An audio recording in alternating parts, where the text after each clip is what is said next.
Departemen Pembunuhan Khusus Xi Jinping terbongkar, pejabat tinggi meninggal secara misterius. Epoch Times sebelumnya mengungkapkan bahwa dari tahun 2017 hingga saat ini, setidaknya ada 66 pejabat tinggi yang meninggal dalam keadaan yang meragukan dan statistik yang sangat mengejutkan.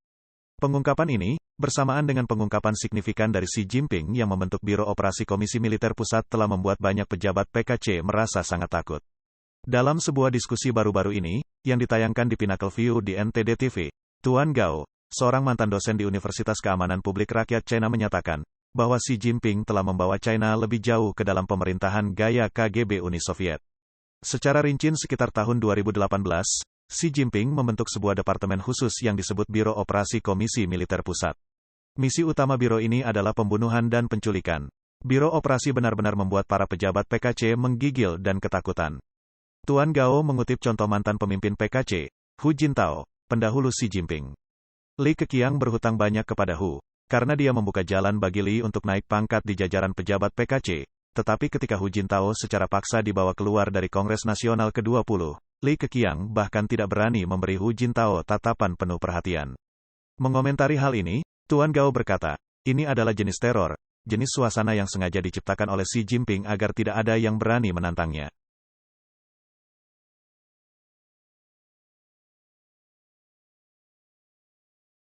Banyak kematian tokoh terkemuka yang mencurigakan. Gao juga mengingatkan hadirin bahwa sejak Xi Jinping berkuasa, jumlah kematian mendadak kader PKC adalah yang tertinggi sejak berakhirnya revolusi kebudayaan. Selain itu, jumlah kematian mendadak yang luar biasa tinggi telah dilaporkan di kalangan pengusaha dan selebritas lainnya, jauh lebih tinggi daripada selama era Deng Xiaoping dan Hu Jintao. Untuk mendalami pernyataan ini, pada dini hari tanggal 12 April tahun 2021, Yang Xiong, mantan wali kota Shanghai, tiba-tiba meninggal dunia karena serangan jantung. Rumor menyebutkan bahwa yang dibawa ke rumah sakit Huasan terdekat oleh seorang teman, tetapi staf rumah sakit hanya diberitahu bahwa dia adalah orang penting, tanpa rincian lebih lanjut tentang posisi resminya. Yang tidak membawa kartu merah pejabat tinggi PKC.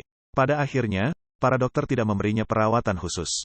Yang adalah orang kepercayaan Jiang Miaeng, putra sulung mantan pemimpin PKC Jiang Zemin. Pada tahun 2012, yang merupakan wakil ketua partai di Shanghai pada saat itu, mendobrak konvensi dengan menjabat sebagai pelaksana tugas wali kota Shanghai, dan pada saat yang sama memegang posisi sebagai wali kota pada tahun berikutnya. Pada saat itu, terungkap bahwa Xi Jinping telah berniat untuk memilih seseorang yang ia percayai sebagai wali kota Shanghai, tetapi harus menyerah karena campur tangan Jiang Miaeng.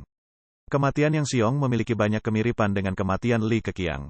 Kasus lain melibatkan Chen Xiaolu, putra Chen Yi yang berusia 71 tahun. Salah satu panglima pendiri PKC, yang meninggal secara tiba-tiba karena serangan jantung di Provinsi Hainan pada tanggal 28 Februari tahun 2018. Media China melaporkan bahwa Chen dalam keadaan sehat secara keseluruhan baik fisik dan mental, namun tiba-tiba jatuh pingsan dan dibawa ke rumah sakit Sanya 301 di Pulau Hainan, di mana dia meninggal setelah perawatan medis gagal menyadarkannya.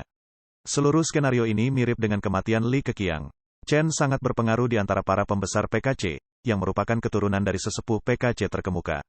Menurut seorang teman dekat Chen, beberapa komentar yang dia buat di sebuah pesta makan malam mungkin telah membawanya pada nasib buruk.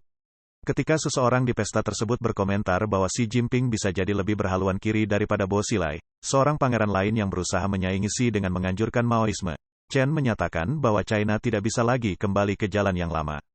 Dia menyebutkan bahwa jika Xi Jinping ingin kembali ke jalan lamanya, dia harus diganti setelah menyelesaikan satu periode. Teman ini mengungkapkan bahwa perkataan Chen tersebut sampai ke telinga Xi Jinping dan dalam waktu seminggu, Chen meninggal secara mendadak di Hainan. Selain itu, ada juga kematian yang mencurigakan di antara para miliarder China yang memulai perjalanan kewirausahaan mereka di China. Xie Zikun, pendiri konglomerat investasi China Zhongzi Enterprise Group, meninggal dunia pada usia 61 tahun setelah menderita serangan jantung di Beijing pada tanggal 18 Desember tahun 2021. Ada beberapa klaim yang saling bertentangan mengenai kematiannya, dengan beberapa pihak menyatakan bahwa ia bunuh diri dan pihak lain menyatakan bahwa ia dibunuh. Zhang Zhenxin, Taipan bisnis yang mendirikan UCF Holdings Group pada tahun 2003 dan mengembangkannya menjadi konglomerat keuangan yang mengendalikan 3 perusahaan publik, meninggal dunia pada tahun 2019 di Rumah Sakit Chelsea dan Westminster di London. Pernyataan resmi PKC menyatakan bahwa ia tidak dapat disadarkan karena kegagalan beberapa organ, kecanduan alkohol, dan pankreatitis akut. Namun, Zhang baru berusia 48 tahun, dan publik merasa sulit untuk mempercayai bahwa ia berada dalam kondisi kesehatan yang buruk.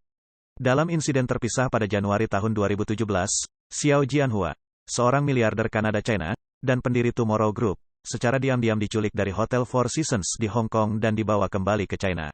Pada tanggal 4 Juli tahun 2022, 5 tahun setelah menghilang, Xiao muncul di pengadilan China. Sejarah operasi rahasia. Seluruh sejarah PKC telah ditandai oleh intelijen rahasia. Mantan pemimpin China, Zhou Enlai menerima pelatihan paling awal dari KGB dan mengorganisir divisi operasi khusus di Shanghai untuk melakukan pembunuhan dan penculikan. Targetnya tidak hanya para pejabat nasionalis, tetapi juga di dalam PKC sendiri. Pada bulan Mei tahun 1931, Zhou memimpin anggota dari bagian operasi khusus untuk menghabisi 9 anggota keluarga Gu Shunzang, yang telah berpindah dari PKC ke Partai Nasionalis, yang dianggap sebagai tindakan pengkhianatan di mata PKC.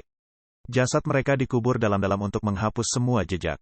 Selama perjuangan politik, beberapa anggota pasukan khusus PKC berusaha untuk membunuh tokoh terkemuka lainnya, Zhang Guotao, namun usaha mereka gagal.